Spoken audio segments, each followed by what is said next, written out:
This podcast series is brought to you by Elekanyani Ndlovu.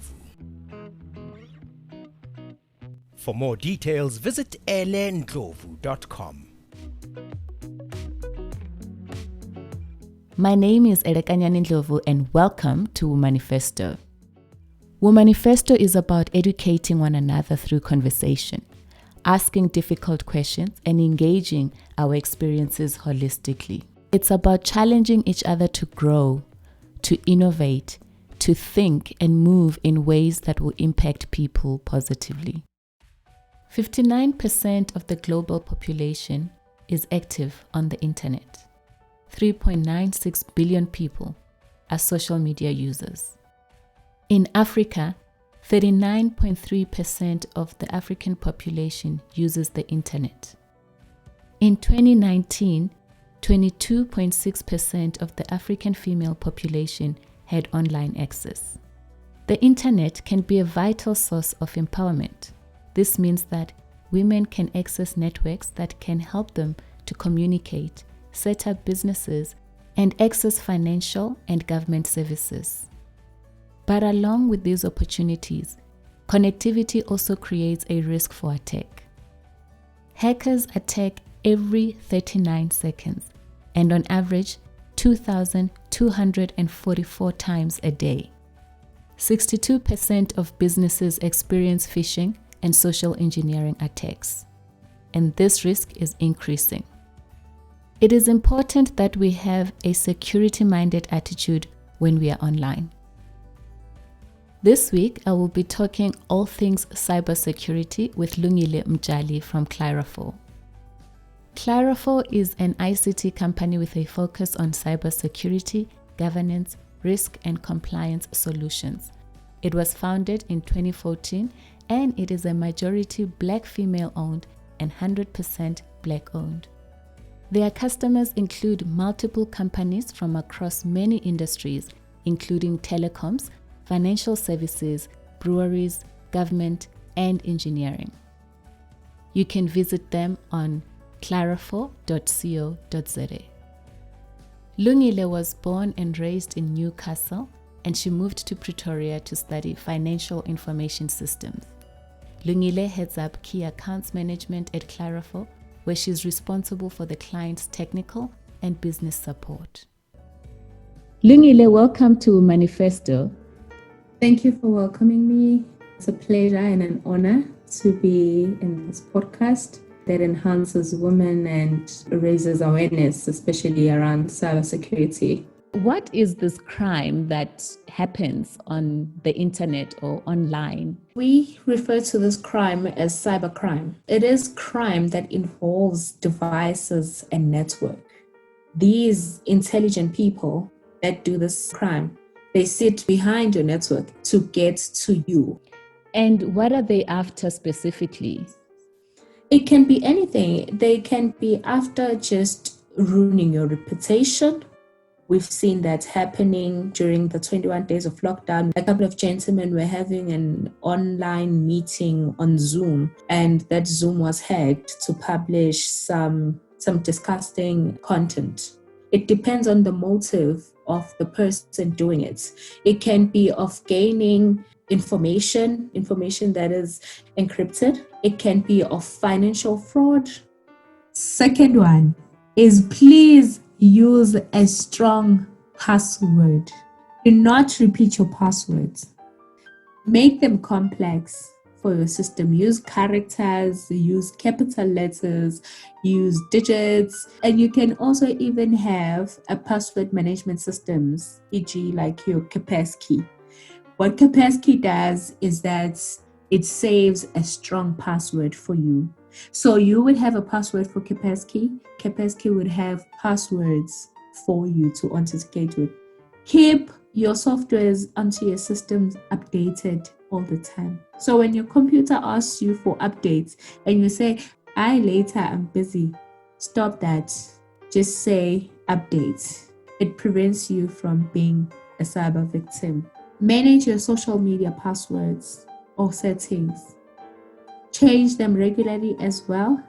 Keep your page private. If someone is not your friend, they shouldn't see your bio or even your information.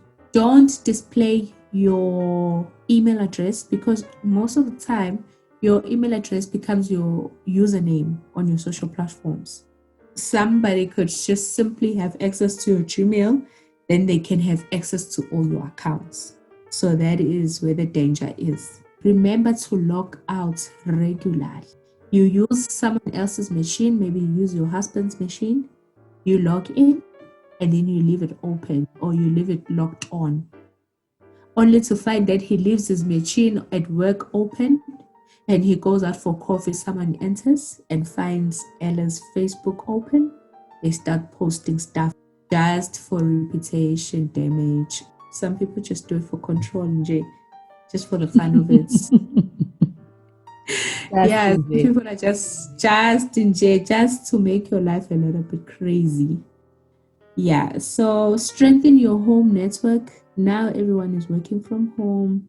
Make sure that your fiber is secured.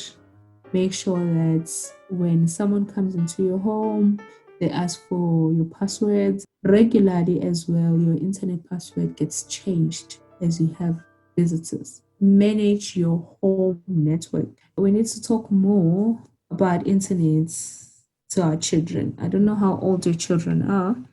Teach them about internet sharing. Teach them about internet communications, about harassment. Teach them about stalking, about bullying. Teach them about trafficking. Teach them to speak to people they know, to not to be comfortable with strangers, and to not take what they hear from strangers and make it who they are.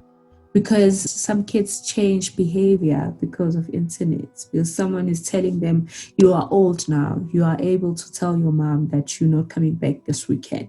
So make them aware that as much as it comes with all the great things, them watching YouTube channels and learning stuff and getting new music videos and be connected with their friends, there are horrible things that take place on the internet. They need to be aware of that. Read thoroughly before you click anything. Right now, there's a circulation of emails from SARS saying you owe SARS 9,000 Rand, and if you don't pay, you're not going to get paid. When you read the statement is wrong. Even my mom panicked over such an email, only to find that it's just a scam. It's just a phishing email, and it looks so legit. So how do you identify a phishing email? The tone of that email, the spelling mistakes in the email, the account, the verification of the context of the email, for instance. Because some other things like the look and feel, it is proper, it looks like it comes from SARS, but the email address, small things like SARS email address is a .gov. One other incident that I've dealt with was when artist was sent a WhatsApp saying that they should click here to reset their password on Instagram.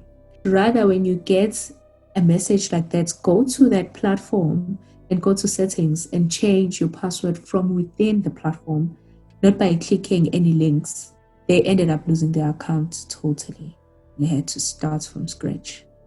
So Lungile, what are the types of crimes that you get in the cyberspace? When we say cybercrimes, what are we referring to? We are referring to financial fraud crimes. We have cyber terrorism.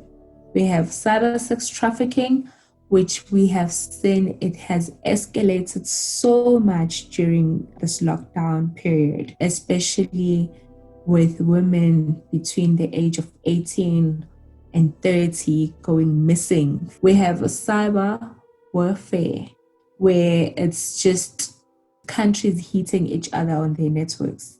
We also have a computer as a tool. This speaks to malwares, this speaks to spywares, this speaks to any kind of soft attack that can happen into your device, into your computer. As you're sitting at home, you'll find that there's a spyware that is attacking your RAM, your hard drive, or your memory. We have online harassment. of which we've seen in a story last week or 2 weeks back with a girl that was just only 11 years old, getting DMs from Instagram, some old people harassing her, telling her to release inappropriate content. We have drug trafficking that happens with dark sites. We have cyber live streaming sexual abuse, where we have young girls that are being drugged and they are being recorded in secret places doing sexual activities, and they take that content and sell it. And we have cyber stalking. It is one of the most popular cyber crimes that happens around. What type of person attacks and why? It can be anyone with a mandate, but mostly people who have upskilled themselves or who have better knowledge of how systems work. It's people that went to school for it or people that have years of self-taught. Which I suppose is why it's important for us to also understand what's going on, how it works, so that we have some form of knowledge on how to protect ourselves. Yes. That's the reason why we need to take even those smaller measures of changing passwords. And why is the password changing important? So the frequent change of password, it enables your authentication to be more stronger, because there are chances that the next person has your password. And we do have systems that do record people's passwords. So the more you change it, you are limiting them access to your system.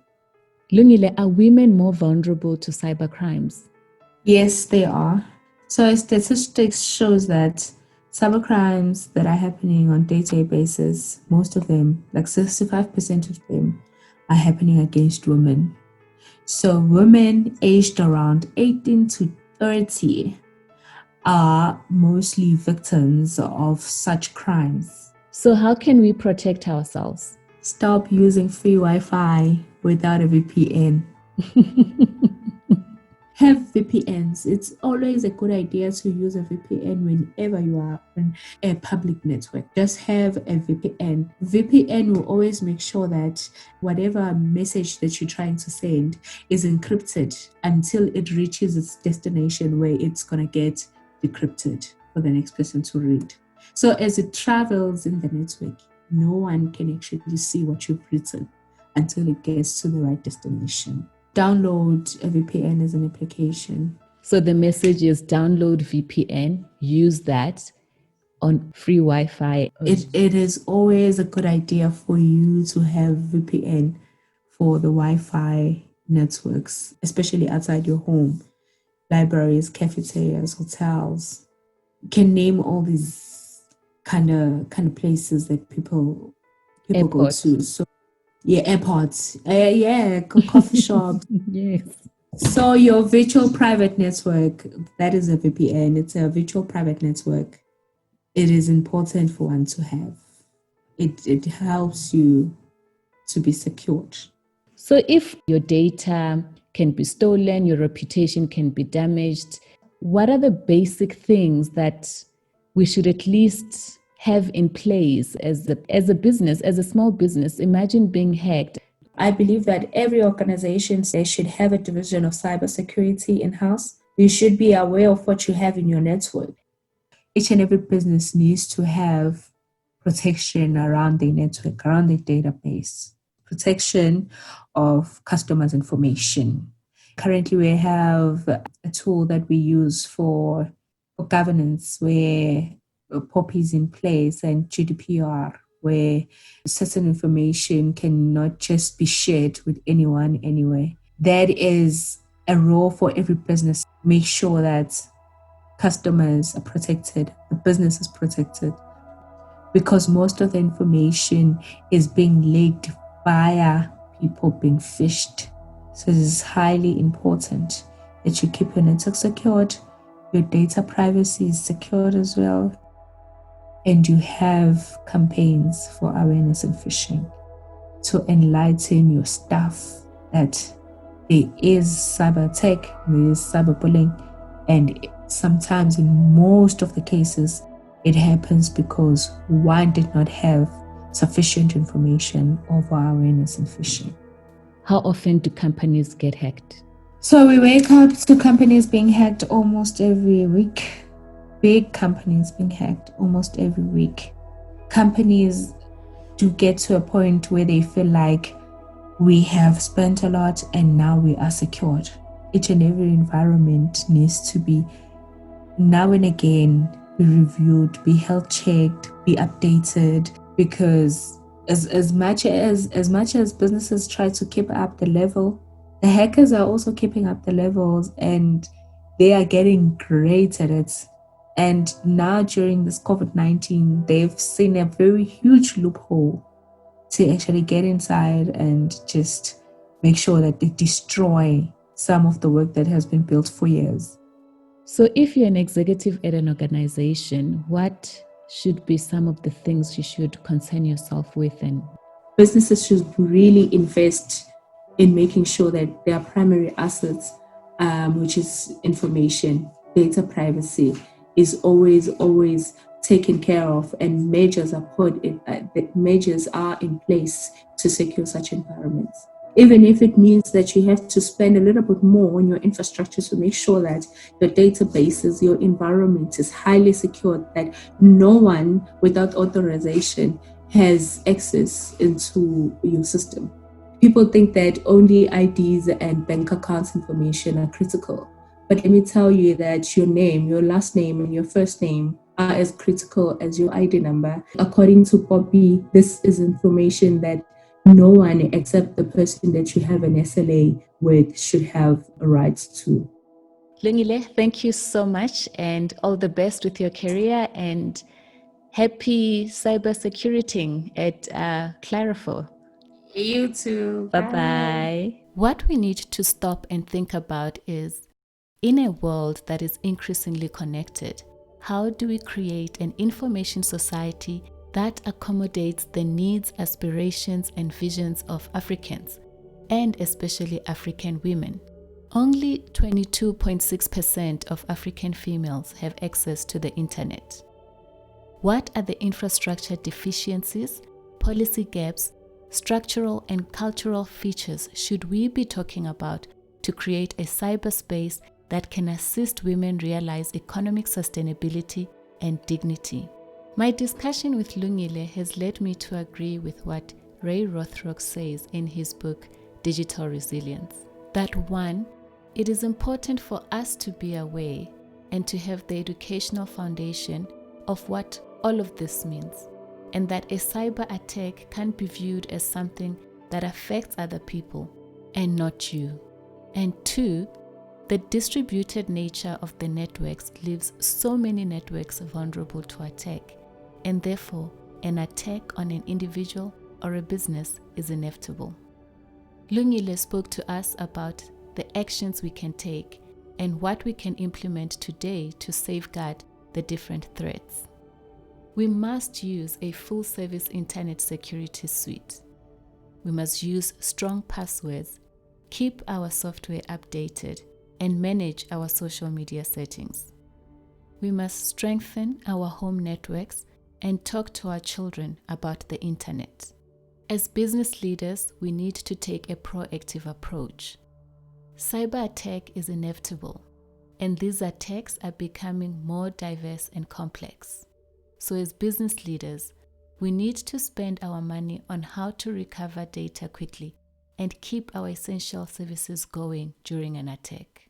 Data breach attacks are on the rise. Therefore, cybersecurity needs to form an integral part of the organization's strategy. In an intensively interconnected world, the business strategy must include emergency plans on cyber recovery, in addition to business continuity plans and disaster recovery plans. I challenge you to reflect on your own experience, your personal and professional reality, and see how you can be more resilient by equipping yourself with information. Next week, I will be talking to a female leader who is working on a project to make high-speed internet access affordable for every human by 2030.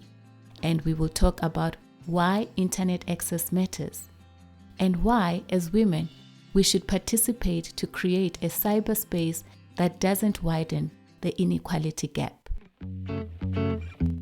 I would love to hear from you. Please share your thoughts, ideas, and experiences with me on elendlovu.com or send an email to womanifesto@elendlovu.com. Until next week, thank you and God bless.